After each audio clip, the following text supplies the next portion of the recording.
This episode is sponsored by The Path, the coach-guided membership designed to help you make alcohol small and irrelevant in your life by removing your true desire to grab that next drink. Our science-based, compassion-led program allows you not only to shift your behavior and your relationship around alcohol, but more importantly, uncover and reprogram your subconscious conditioning and neural connections that have been keeping you stuck for years. With daily live breakthrough coaching, an intimate and supportive community, regular peer-to-peer connection calls, and a complete vault of resources, this is where your path to total freedom and effortless enjoyment of your new way of life begins. Join us at nakedmindpath.com. Well, hello, everyone. How's it going? Coach Scott here, and I am back with another edition of Coaching Questions, and I'm joined again today by one of our incredible coaches. Today, I have with me Coach Lisa Kwiatkowski. Lisa, how is it going? It's great. We're heading into a long weekend here, so. Is it a long? So you're in Canada. Sorry, we're just going to personal talk. Hold on for a second, everybody. It's a holiday weekend for you guys too? It is Labor Day. Labor Day Monday. I didn't realize we had the same Labor Day. Well, happy Labor Day. Same thing. Happy Labor Day to you. So Lisa specializes in supporting women in their 30s, 40s, and 50s who are exploring their relationship with alcohol, and especially as they navigate the events that leave them feeling stuck in a life they no longer feel aligned with. The whole idea is coaching without shame, labels, or judgment, and it allows her to guide people to find freedom and building the life that they want, a life by design instead of a life by default. First of all, I love that niche. I think that's fantastic. Thank you. But tell me a little more about it. Yeah, it's it's still a work in progress as I identify where I can make the most impact in the coaching space.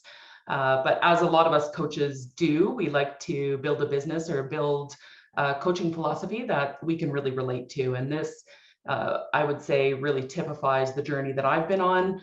I like to say that my approach exists at the intersection of alcohol freedom and design thinking. And really those two are in really close relationship to me in my personal life.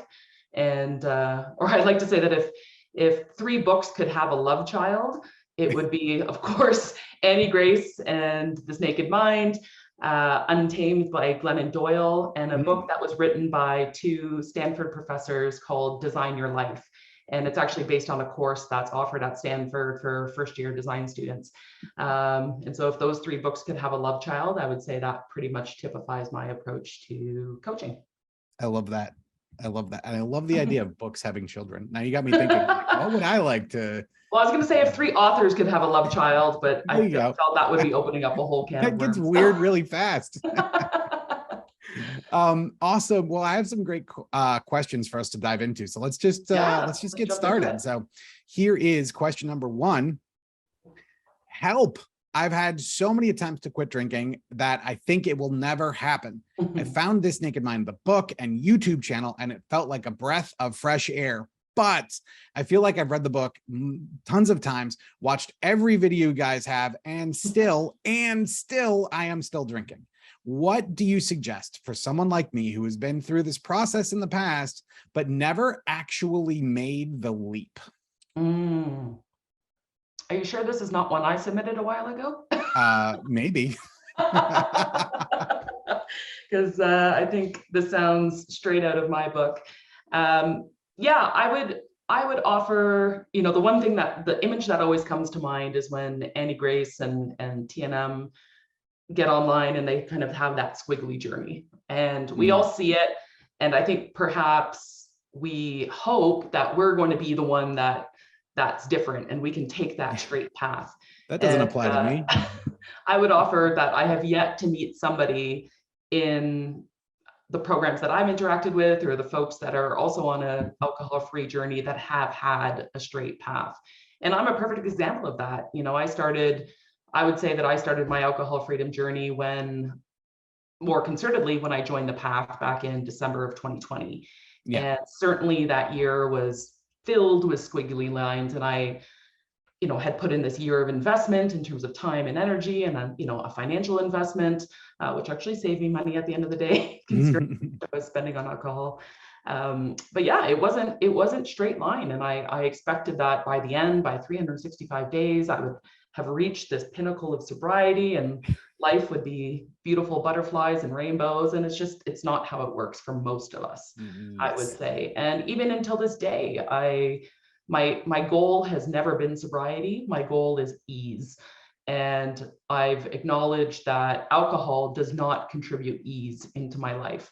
And so, I think one of the things I could offer this individual is taking a look at what your definition of success looks like. And if sobriety is your sole definition of success in this journey, I would offer that it's probably going to continue to be a very challenging journey for you. And maybe change the metrics a little bit of what you see as success. And so whether it's waking up one morning and recognizing, wow, I didn't drink yesterday and I feel really good, or that maybe your traditional time for drinking is kind of between 4 and 6 after work, and you manage to put that off until 8 o'clock, and you realized you hadn't even thought about a drink until 8 o'clock. So I would offer that there's an opportunity to really change the metrics for yourself and not compare your journey to others or to the traditional definitions of what freedom looks like. Yes, agree to all of the above. I want to add to it. One of the things, my story, I quit drinking with the book. This is before like these coaches, like any of you guys were around, or like there wasn't anything else to like reach to. And one of the things that I found in my journey, is I felt the same way. How the hell? I read this entire book multiple times. What is wrong with me? And, one of the things that looking back, I can tell would be so incredibly effective for me, or would have been effective for me, is having a coach. And I mean, that is, people will write into me, answer a lot of emails and questions at This Naked Mind. And like, that is almost always a go-to when I hear someone saying, look, I feel like I'm going round and round. And like, the thing is, like, coaches like you, Lisa, like coaches can give you that perspective that I think oftentimes is really hard to come by on our own. Like for me, quitting drinking, going through the book multiple times, and the book's great. Like obviously I'm a fan of the book, but like, I don't know, it would have been so much faster to me if I had a coach that I was talking to, if, I would spend a lot of time being stuck. Like if I had someone to go to in those times when I'm stuck, man, it is Friday again. And I am like so deeply convinced that I'm going to drink tonight. If I had someone I could talk to, if I had someone that I could put a plan together with, like it would have made such a huge difference. And like, I really see, with this idea of like, and still, she wrote and still in capital letters. It's like, to your point, this idea of expectation. Like, oh, I should just, and I had this too, like, oh, I should just read this book and like, boom. And it does work that way for a lot of people. It was a big boom for me at the end of the book, and I didn't drink for 3 months straight afterwards. But it is a journey. And I mean, one of the reasons I even got into coaching, it was well before I had started the path that I had started to consider the field of coaching, because I was introduced to Coach Pam M from This Naked Mind, and it just opened up my mind to this world of possibility of coaching. And one of the reasons I wrote down early in my journey was, I wish I had somebody like Pam earlier in my journey. It would have saved me so much time and so much struggle, because someone like Pam and the coaches can offer that window into what's possible. And we spend so much time doubting ourselves and doubting that it's possible, and that doubt holds us back. And so when you have somebody that can be your cheerleader, that can show you the possibility, it really cuts through a lot of the burden of the negative thoughts. And, to this day, I've got coaches around me, in design thinking, you would kind of call that design team. And so, how can you surround yourself with people that are going to show you what's possible? And coaches are absolutely, the best space for that. Totally. All right, let's go on. I have this habit. I was explaining, for those of you listening, I was explaining to Lisa before we got on how like I can like have these conversations go on forever. So I'm going to be good today, and I'm going to try to move us through. Oh no, it's Friday, Scott. We can take question. It is like, let's go. Question number 2 is this. Howdy, I can't seem to shake the idea that once I quit drinking, everything will be boring. And I hate being bored. All of my life has been wrapped up in drinking, especially my social life. My youngest just moved out of the house for college, and now it seems like the only thing I do for fun is get together with friends for sangria. And that's okay, but I'm really starting to think, is this what the rest of my life is going to be like? Ooh, that's kind of heavy. Yeah, I relate because I would say that my mid-20s to mid-30s were really typified by drinking. I mean, drinking was integrated into everything I did.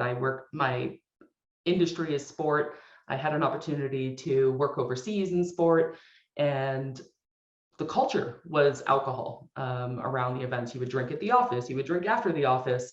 And it was almost like we couldn't conceive of an activity that didn't include alcohol. And for a long time, I was under the impression, and perhaps it was true in my life, that that served me. I enjoyed it. I was having a great time. And then I hit this point, I would say, that when I moved back to Canada and really settled in here, where alcohol started to take more than it was giving. And I spent so much time focusing on the alcohol bringing me socialization, and the alcohol being my bridge to friends, and alcohol being the reason that I got out of the house, to what it was actually taking from me. And that flip of awareness was like a ton of bricks. Yeah. Because I had created this belief for so long, and that's perpetuated by society around us, that, you know, alcohol is the elixir of life. It's what keeps us together. It's the tape or the glue. And it was that flip of awareness that it was starting to take so much more than what I thought it was giving me. And frankly, that was an invitation to a whole other alternate universe or alternate reality for my life. And, you know, a lot of people like to call this, you know, I'm approaching 40 in a couple months, and people call it a midlife crisis. I think, you know, it can only be a crisis if you can anticipate it, which of course, you know, we can all anticipate. And really it was, for me, it's an opportunity for deeper reflection and to choose a life that you actually want, a life that you've created, that you're the architect of, that you're the designer of. And so I would offer that it's an opportunity for you to get curious about what that means to you. Like, why alcohol has such a connection to this concept of being exciting and interesting, and that the absence of alcohol will make life boring, and to really explore that. And again, in kind of the design thinking approach, you start prototyping, right? Test it out, see how it feels, right? And, you know, go out with girlfriends one night and try not drinking, and get curious, you know, about, am I still having fun with these people? Am I not? Are these people actually fun? Or is it, you know, or do I have to drink to enjoy their company? It's an opportunity for curiosity from my perspective. So you point to something, and I think this question does too, and I want to like get a little bit more clear about it, because what I think holds a lot of people back from making this shift, from even, you know, honestly, like even trying it out, even doing something like an experiment, is fear, right? Fear of what things are going to be like, fear of, you know, like how am I going to hang out with my friends if we always, you know, have sangria? But like, that's just, I don't want to say that's a small fear, but that's a small part of what the actual fear is. Absolutely. Is that like so much of our lives, so much of our society, so much of our, you know, social connections and celebrations and all of this stuff, like so much of it is surrounding alcohol. And so you talk about this idea of like designing your life. And I love how you use the word curiosity, because I think that that is such an important thing. But I also know that, like, you know, I've been in this position before. I also had the same question. What the hell? What am I going to do? What am I going to, like, right now, I'm more busy than I can imagine. So, and I have zero desire to actually drink. So the idea of like going and sitting at a bar for 3 hours, like, Yeah. or 6 if you're me, is Yeah. like, I can't even get my head around it. Yeah. But I do know that there was a time where, that had happened. So you use the word curiosity. I would love it if you could maybe describe a little bit more about this concept of a life by design. Mhm. Because I think that's something that I think it's something people get, but like, what does it mean in practice? Yeah. And particularly for this person who wrote in, like, what does that mean? Like, what is that process? And like, where do you end up? Yeah, well, I mean, my background is not in design, so I should say that. I'm not a designer by trade. Yeah. Um, but this principle of life by design or design thinking has really, and in particular, this book by these 2 Stanford professors came out of this idea that we literally live on, in lots of contexts, on default settings, right? So we accept a lot of the settings that are given to us in life, and we learn about those settings through our family, our friends, our upbringing, our neighborhood, our socioeconomic status. When I left high school, the only option to me was going to university. Now, Yes. I don't regret going to university. Mhm. However, now reflecting back, it just wasn't even in my psyche that college would be an option or a trade would be an option. Yes. So certainly in the alcohol context, if you grew up in a culture that was really alcohol focused, and certainly getting into university, it was very alcohol focused, you just don't question it. And so I think these midlife years, or this individual spoke about their children leaving the house, it's a real invitation to start to look at the different choices that you make every day and think, was this my choice, or was this a choice that was given to me, or a Yes. setting that was given to me? And start to think of it like little dials, right? So like the temperature or the thermometer in your house, that you have the opportunity to turn it up depending on how you're feeling, turn it down depending on how you're feeling, sit at 23 degrees Celsius and think, oh, am I comfortable at 23 degrees, or could I use a little more heat or a little bit more air conditioning, right? That's a bit of Yes. a simple way to look at it. But, if you could start to get curious about all these decisions that you make on a day-to-day basis, from the type of cereal you eat to to the friends that you're surrounded by, to the career that you've chosen, and start to think, are these settings that were given to me and that I've Mm. adopted, or were these ones that I decided on my own? And some of them might work for you, and that's totally fine. But some of them you might acknowledge are just not working for you, right? Yes. And so Yeah. alcohol is a perfect space to experiment with that and say, okay, for many, many years, I accepted that this is the setting of my life, that I drink every day, or that I go for sangria with my girlfriends on the weekends. And now is an opportunity to get really curious and playful about trying different things and seeing how it works for you. So that's kind of how I approach it, is taking a look at all the decisions and things that you've adopted as settings in your life, and decide, are these my settings, or are these somebody else's settings? And which ones do I Yes. want to start getting curious about and playing with? I love it. I love the visual of a dial too, Mm. because there's something to me.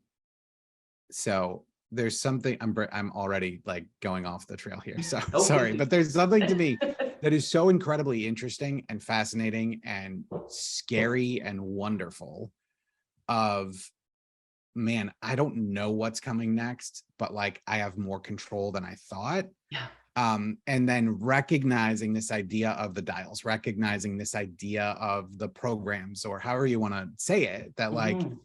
there are ways that we view our world, ourselves, our family, what it means to live a life. Like there are ways that we view these things that are Yeah. through certain settings, through certain lenses, and that like we actually have a choice for those lenses, that we actually can make a choice, I think is so incredible. And that's what I love about this concept of like life by design, is that what you're talking about is like actually finding those places where you have control, finding those places Yeah. where you have dials that you didn't even know existed. You weren't Yeah. aware.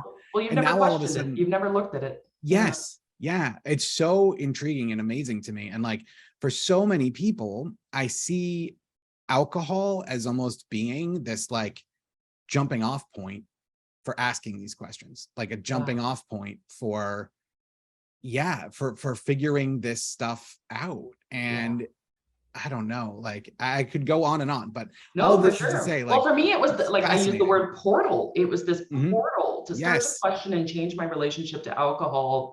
It was not the finish line for me. It was the Mhm. portal into the, if you imagine a video game, if you're really into video games, it's like getting to the next level of life where you're like, Yeah. oh my God, there's a whole other world out here that's an option. I don't have children. It's actually a decision that apparently I made in my grade 7 autobiography, that I didn't want children. So I knew Wow. very early. That's uh, impressive. yeah, but I imagine that once your children move out of the house and are off to school or off to choose their own lives, that it leaves you with this whole void, because all of your decisions for the past 18 odd years have been centered around those children. And Yes. so now you're into this space of like literally a blank canvas where you have the opportunity to paint it, right? It's Yeah. literally a white canvas. And for me, alcohol was that turning point for me. I didn't have kids moving out of the house, but changing my relationship to alcohol created this whole white canvas that I now had the opportunity to question every single color, every single brush choice, every single dial that I wanted to influence on that painting. And I mean, you use the word, it's scary, it's fear, Mhm. we're full of fear. And for me, alcohol, and when I start even still have thoughts about alcohol, which I do, um, for me, it's my nervous system trying to come back to safety, or the safety that I taught it Yeah. so many years. And okay, here's a perfect example, and I wanted to share this story. So a couple weeks ago, I was involved in a car accident, very minor. I Oh, was rear-ended, and it was so interesting that when I got home and sat on my couch, I experienced a craving that I had not felt in wow. months, if Yeah. not years. And it was so intense. And luckily through all this work, I came out of it quite quickly. But it was fascinating how my brain just went right to what it knew as emotional safety, which was go to the liquor store and get yourself a bottle of wine.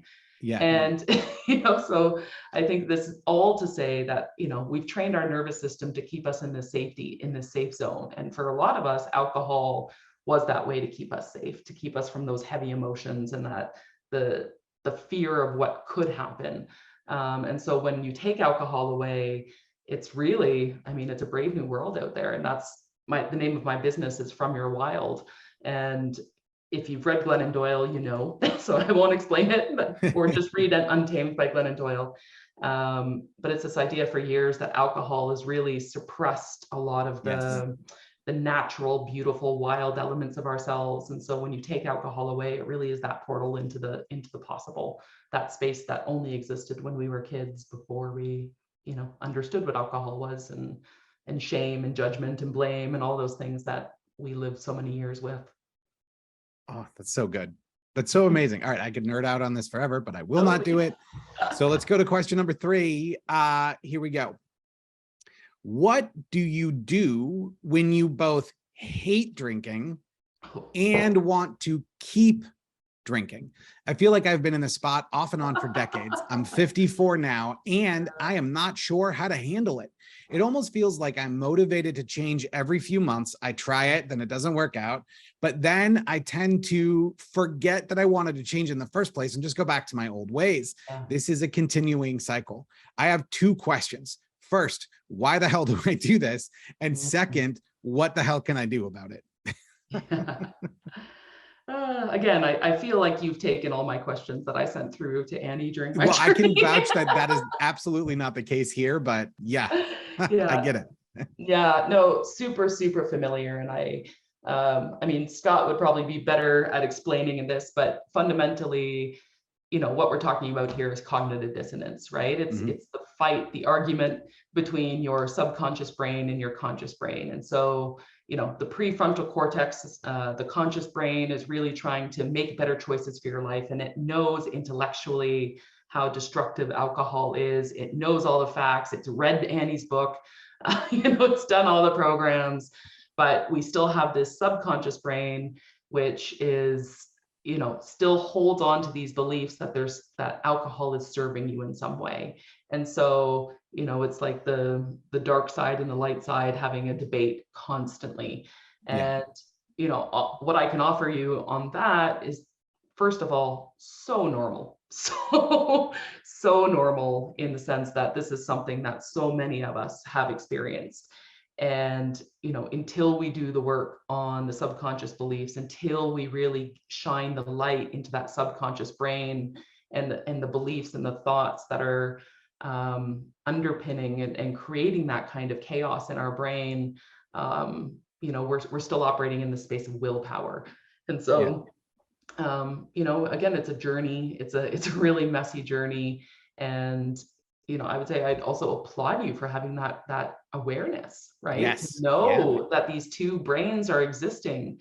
And it's very difficult, or I found it very difficult for a very long time, to depersonalize that conflict.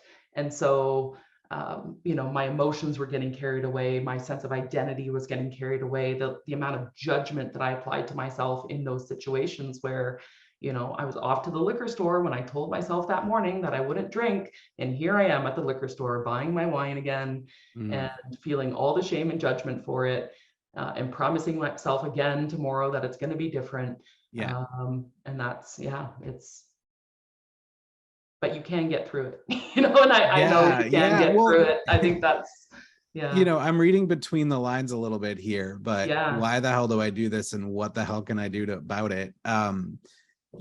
It sounds like I'm hearing a little judgment there. And like, I think like one of the things I want to point out is that I've never known anyone that has ever gone through this journey that hasn't been at this point. absolutely. Right? Like, and this is what happens, right? This is literally, we talk about this in the past, so I'm not going to go too crazy with the science, but like literally our brains become convinced that we need alcohol to survive. And so when we stop, this is like, try to stop breathing, right? What's going to happen? Your body's going to like react badly to that choice. It is a very similar mechanism that happens with alcohol, especially when we're on the alcohol use disorder spectrum. And so this idea that like, we should just be able to decide, no, I totally agree, Lisa. Like we can read all we want, and we can like, we can get connected with facts, and we can try to scare ourselves. But unless we deal with that cognitive dissonance, unless we deal with that part of us that is very much like still wanting to drink, even though we have all the logical reasons, it's going to feel like this. I have a thing that I talk about that describes this, that it's from my own journey, but I've talked to a lot of people about it and they feel the same way. I feel like it's windows, right? This is what I call windows, in the sense that like, and a lot of different things can kick this off. We can have a particularly bad night. We can have a particularly good night, but then realize we drank too much, and get surprised. Or we could have some sort of event or something happen in our life, or we could just happen to be talking to someone like Coach Lisa and like be thinking through like, oh, maybe I should change. Whatever it is, there's generally an event that opens the window. And when I say opens the window, I mean like, oh, I can go through this window. I really should have called it a door instead, because no one goes through windows, but like I can go through this window, I can change, and we get motivated and we feel good about it, right? And like even those things in the past that were bad, like we start to have a little bit of a different perspective, where we start to look forward a little bit more. We start to say, hey, I can do things differently. And then maybe we do try to quit, or maybe we do try to do something, and it doesn't work out. Or what we do is we're like, all right, I'm going to do that, and I'm going to say I'll do it later, right? Or we just have this happy feeling and we kind of forget about it. The problem, and the reason I use the window analogy, is that window only opens certain times and then it's closed. And I think one of the things for me, particularly around this idea of like, what did she say? I try to change every few months and it doesn't work. And I think the thing for me that was really key that I realized on my own journey is I have no idea when that window is going to open. Right. So like there were times when I was trying to quit every week.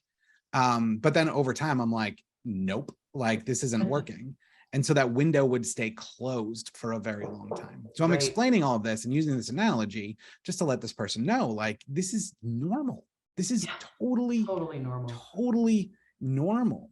And, why the hell do I do this? I think, Lisa, you explained it very well. Like, it is cognitive dissonance. This is literally like, if you listen to Annie tell her story or me talk about my story, like on Masterclass, you will hear this crossroads idea very often. Like, I want to stop and I don't want to stop. Yeah. Or people talk about it all the time as like a tug of war or anything like that. So all of that noise, all of that stuff, and I wish this wasn't the case, but it's totally normal. Like, people live there for a long time. And what can you do about it? I mean, writing this in is part of it. Reaching out to a coach like Coach Lisa is part of it. Joining one of this Naked Minds programs are part of it. Or just watching YouTube videos about it. Just reading, This Naked Mind or many other books that are out there, right? One thing that, and I think you kind of said this before, I find that people expect to just like take one step and then another step and then they're there. And I think we don't give ourselves enough credit for all of the work it takes us to like make those steps and make those changes. So literally, even listening to this podcast counts. Absolutely. Literally going and joining our app and like looking at some of the free content in there counts. Like, every little thing counts. So what can I do about it? Like, I want to tell you, you're doing something about it. You're aware, right? And you will ultimately find your way. But man, I felt this. Well, this is why I grabbed this question, because like I felt it so strongly, because like I'd been there for so long. Yeah, absolutely. And I mean, my brain is firing in so many directions here. A, because I relate to this so much. B, again, not to hit the design nail on the hammer, anyways, the analogy. I think with the beauty of design thinking, it's also learning to get comfortable with what we call failure. And I think we're taught in so many different contexts that if you just put your mind to it and you stick it through, that you will come to the end and everything again will be beautiful and rainbows and butterflies. Yeah. But with the design thinking process, like, how many iPhones have come out since iPhones were invented, right? We're on what, 473 now? I actually went to answer that question and then I questioned myself because I don't remember. And I'm a like Apple nerd too. But I'm not even an Apple person. But the point there being that we should constantly be at the design drawing board of our lives. And we expect that we're supposed to have our lives all figured out all the time without putting in the work. But if you apply that design thinking approach to your life, then you're always a work in progress. And how can we start to fall in love with the journey and the process instead of always trying to fall in love with the result? That once we're alcohol free, once we've lost 50 pounds, once we've bought that house, that's Mecca, right? But that's not Mecca. Mecca is in the journey and in the process. And if we can start to fall in love with the process, then we start to put down those weapons of judgment and blame and shame that typifies this journey of becoming alcohol free or finding freedom from alcohol, which I think there's a slight nuance between those two. I agree. And the other relationship I'd like to point out that a lot of the journeys that a lot of us have been on is this process around weight loss, right? And we're sold, there's a lot of similarities for me in these two processes. And there's this great book by a woman named Jenna Hollenstein called Eat to Love.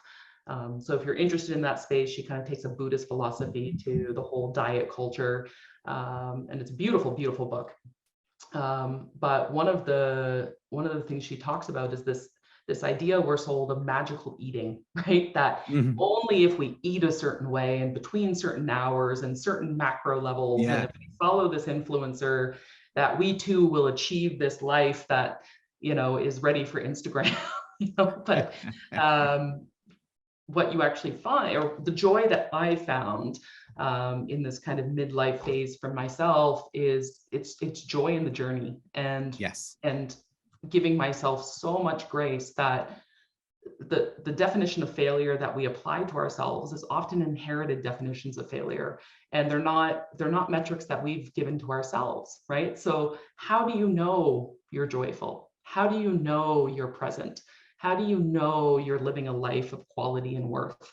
And whose metrics have you adopted along the way that tell you that sobriety 100% is the only metric, right? Right. Or, that a certain level of income is the only metric to success. Who's given you those ideas, and what dials do you want to start turning to start to build your own metrics and your own definitions of what success looks like?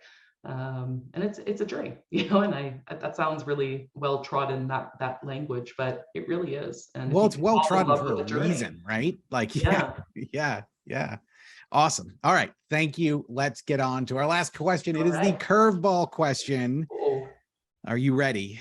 Here we go. Coach Lisa, would you rather fight 100 duck-sized horses or one horse-sized duck?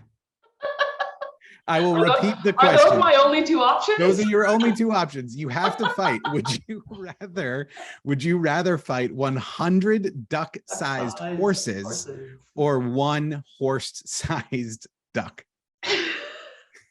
Well, I'm a lover, not a fighter, Scott. But if this was all that was in my way between me and my morning coffee, there you go. I would say a horse-sized duck. Wow. Yeah. Brave. Yeah, I feel like I would go the other way, but it's good to be focused. It's good to know you're one big domino. There you go. My one big domino is my one big domino.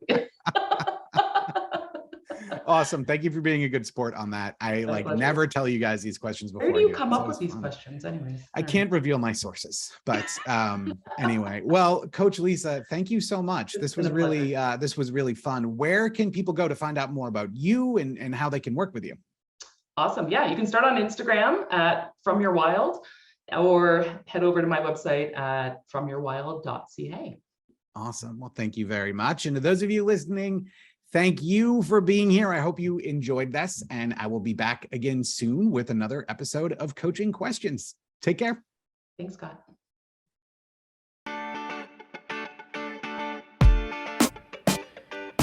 We are so excited to announce our newly recalibrated signature program, the Path Freedom Accelerated.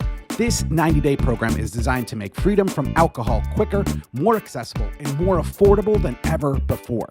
Imagine if just 90 days from now you discover a new freedom without feeling like you're hanging on to willpower by your fingernails, without feeling deprived or like you're missing out, and without the shame, guilt, and blame.